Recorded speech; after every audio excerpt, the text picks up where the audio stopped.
기도하면 절망의 벽에서 소망의 문이 열린다. 기도하면 절망의 벽에서 소망의 문이 열린다라는 제목으로 말씀 전하겠습니다.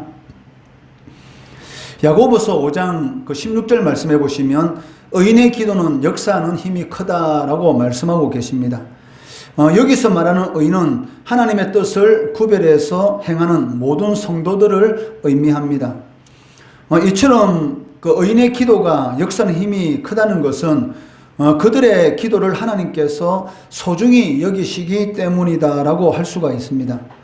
오늘 이 본문 말씀에는 절박한 상황에 놓인 히스기야가 하나님 앞에 간절히 기도하는 장면이 나오고 있습니다. 이때가 언제인가? 그 1절 말씀해 보시면 그때에라는 말이 나오겠는데 이는 아수르 왕 사네립이 남유다를 침공하였을 때를 의미합니다. 히스기야는 아수르의 이 침략과 또 개인의 이 질병이라는 이 두 가지 심각한 이 고통 가운데 처해 있었습니다. 1절 말씀해 보시면 그때에 히스기야가 병들어 죽게 되니 아모스의 아들 선지자 이사야가 나아가 그에게 이르되 여호와께서 이같이 말씀하시기를 죽고 너는 내 집에 유언하라 내가 죽고 살지 못하리라 하셨나이다 라고 말씀하고 있습니다. 죽고 살지 못할 것이다 라는 즉 아수르 군대에 의해서 이 남유다가 위기상황에 처한 그런 상황 가운데 이 히스기야 왕까지 이 질병으로 말미암아 고통을 받고 있는 그런 상황 가운데서 그 하나님께서 이사야 선지자를 히스기야에게 보내 너가 이제 죽게 될 것이다 라는 그러한 이 말을 이렇게 듣게 되었던 것입니다. 죽고 살지 못한다 라는 이런 갑작스러운 이런 상황은 아무리 믿음이 좋은 사람이라 할지라도 감당하기 어려울 것입니다. 그러나 하나님은 히스기야에게 이런 두 가지 절망적인 상황을 모두 허락하는 것을 볼 수가 있습니다. 이처럼 때로는 성도에게 하나님께서 이 최악의 상황에 놓이도록 하실 수도 있다는 것입니다. 이는 믿음으로 사는 성도라도 언제든지 이 고난과 역경 가운데 직면할 수 있다라는 것을 우리들에게 잘 보여주는 그러한 사실이다라고 말을 할 수가 있습니다. 이런 때에 성도가 할 수 있는 일이 무엇이겠습니까? 히스기야는 질병으로 인해서 이제 죽게 되었다라는 그러한 말을 이사야 선지자로부터 들었고 또 남유다는 아수르의 이 침략으로 인해서 이 풍전등하에 그러한 위기 가운데 처해 있을 때에 과연 할 수 있는 일이 무엇이겠습니까? 그것은 다만 이 믿음으로 그러한 상황들을 극복할 수밖에 없다는 것입니다. 히스기야는 예루살렘이 포위되고 죽음을 선고받은 그런 절망적인 상황 가운데서 하나님을 찾습니다. 죽음을 선고하신 하나님을 원망한다든지 또 하나님으로부터 돌아서는 그런 어리석은 일을 하지 않는다는 것이죠. 우리가 신앙생활 하다 보면 이 평상시에는 잘 믿던 그런 성도들도 이 가정이라든지 또 자신에게 어떤 문제가 생기면 언제 하나님을 믿었느냐라는 그런 모습으로 이 교회를 떠나는 또 하나님을 원망하고 또 여러 가지 자신의 상황 가운데 대해서 이 하소연하고 낙심하는 그런 많은 사람들을 이렇게 볼 수가 있습니다. 그렇지만 죽음을 선고받은 이 히스기야는 하나님을 원망하거나 또 하나님께서 어떻게 나에게 이렇게 할 수가 있는가라고 하면서 하나님으로부터 돌아서는 그런 어리석은 일을 하지 않는다는 것입니다. 2절 말씀해 보시면 히스기야는 얼굴을 이 벽으로 향하고 하나님께 간절히 기도하고 있습니다. 여기 벽을 향한다라는 것은 오직 하나님만 바라보고 하나님 앞에 1대1로 선다는 그런 의미를 가지고 있습니다. 그리고 히스기야는 하나님 앞에 이렇게 기도합니다. 그 3절 말씀해 보시면 이르되 여호와여 구하오니 내가 주 앞에서 진실과 전심으로 행하며 주의 목전에서 선하게 행한 것을 기억하옵소서 하고 히스기야가 심히 통곡하니라고 말씀하고 있습니다. 이러한 히스기야의 기도는 마치 그 자신의 공로의 대가로서 그에 맞는 은혜를 하나님께서 베풀어 주셔야 된다라는 것을 요구하는 것처럼 들립니다. 그렇지만 히스기야는 그러한 의미로서 하나님 앞에 기도하고 있는 것이 아니라는 것이죠.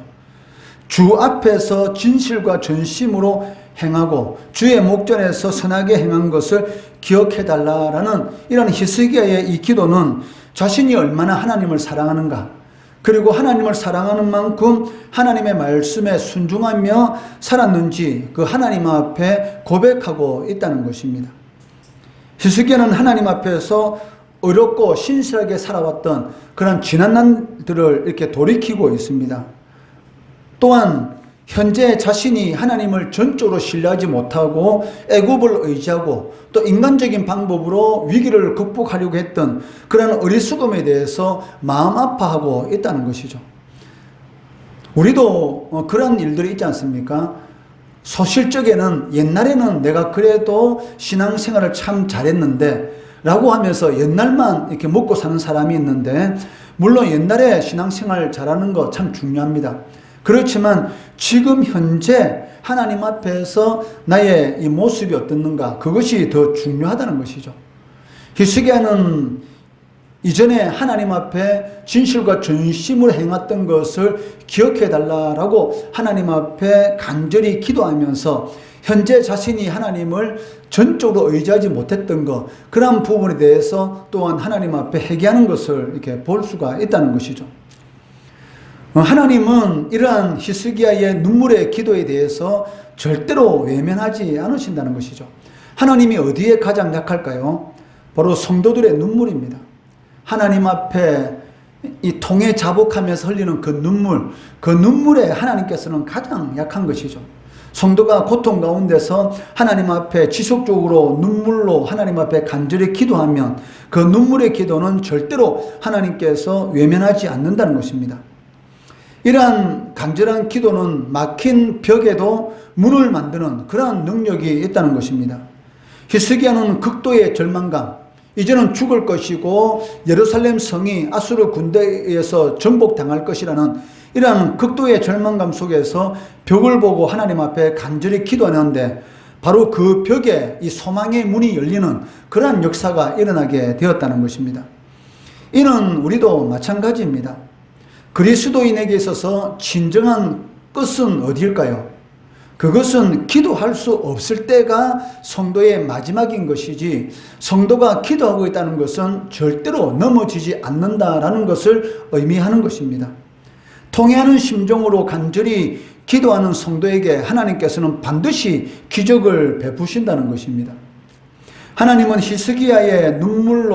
히스기야가 눈물로 간절히 기도하는 이 기도를 보시고 하나님의 계획을 수정하는 것을 보게 됩니다. 히스기야 생명을 15년 연장해 주시고 예루살렘 성을 아수르 군대로부터 구원해 주겠다라고 하나님께서 약속하십니다.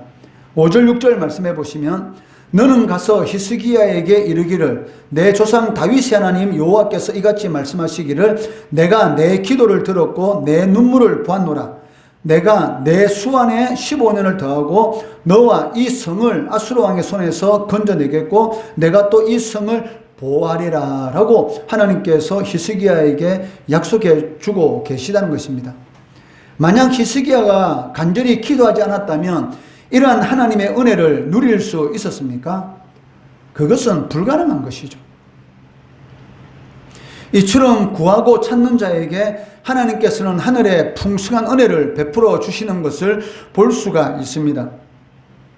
하나님은 히스기야의 생명이 15년 연장된 것이 하나님께서 행하신 기적인 것을 하나님께서 증가하시려고 해시계의 그림자를 뒤로 10도 물러가게 하는 것을 볼 수가 있습니다.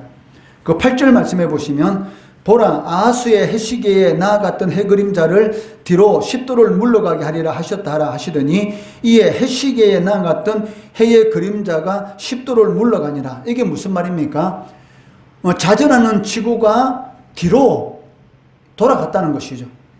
그러니까 해가 지나온 해의 그림자가 뒤로 10도 물러났다는 것은 이 자전하던 이 지구가 뒤로 이게 돌아갔다라는 그런 것을 의미하고 있다는 것입니다.